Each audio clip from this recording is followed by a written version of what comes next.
شروع اللہ کے نام سے جو بڑا مہربان نہایت رحم والا ہے۔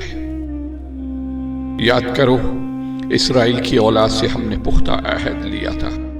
کہ اللہ کے سوا کسی کی عبادت نہ کرنا، ماں باپ کے ساتھ، رشتہ داروں کے ساتھ، یتیموں کے ساتھ اور مسکینوں کے ساتھ نیک سلوک کرنا، لوگوں سے بھلی بات کہنا،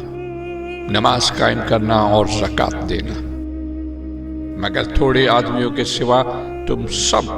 اس عہد سے پھر گئے اور اب تک پھرے ہوئے ہو۔ پھر ذرا یاد کرو، ہم نے تم سے مضبوط عہد لیا تھا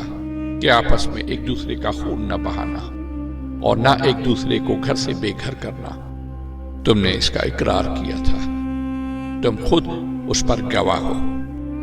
مگر آج وہی تم ہو کہ اپنے بھائی بندوں کو قتل کرتے ہو اور اپنی برادری کے کچھ لوگوں کو بے خانماں کر دیتے ہو، ظلم و زیادتی کے ساتھ ان کے خلاف جتھے بندیاں کرتے ہو۔ جب وہ لڑائی میں پکڑے ہوئے تمہارے پاس آتے ہیں تو ان کی رہائی کے لیے فدیے کا لین دین کرتے ہو، حالانکہ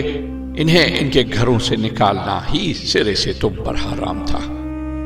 تو کیا تم کتاب کے ایک حصے پر ایمان لاتے ہو اور دوسرے حصے کے ساتھ کفر کرتے ہو؟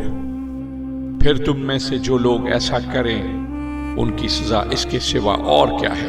کہ دنیا کی زندگی میں ذلیل و خوار ہو کر رہیں اور آخرت میں شدید ترین عذاب کی طرف پھیر دیے جائیں گے۔ اللہ ان حرکات سے بے خبر نہیں ہے جو تم کر رہے ہو۔ یہ وہ لوگ ہیں جنہوں نے آخرت بیچ کر دنیا کی زندگی خرید لی ہے،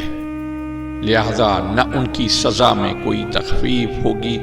اور نہ انہیں کوئی مدد پہنچ سکے گی۔